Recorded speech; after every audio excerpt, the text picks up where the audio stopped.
Kamalika, I have a question for you, and I just absolutely can't let you go without answering this for us. And I feel very passionately about this because of gender, of course.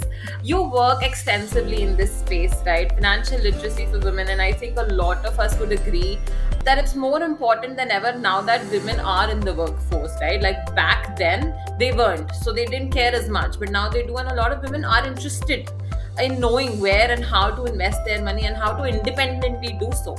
I'd like you to maybe touch upon this in your experience so far with working in this space.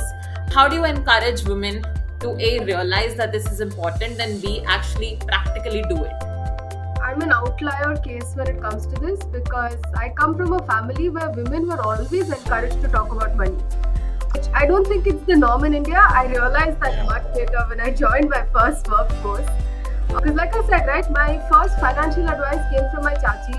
My bua topped up by saying, why are you only putting 10%? You should put at least 30%. So I think it's run in the family that you never be having a family get together or when you're having a family dinner. We sit down and talk about, I've invested in this.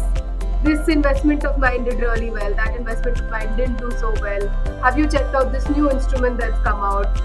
And so those conversations I grew up around were stories of my grandmother and all of them. For context, my grandmother, my maternal grandmother, worked in the treasury of a bank. So she literally kind of ran the household over there, from managing the budgets to figuring out who has to do what, who gets to spend how much on what, and all of those.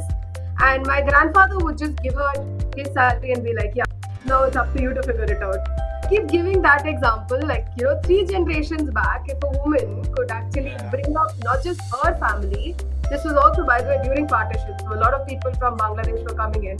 So she brought up a lot of families with just 2 people's income. If one woman could do that back then, there's no reason why you are not doing it in today's day and age where we have influencers, Anushka Rathod, who are taking the world by storm. But that's just the only thing I keep telling people.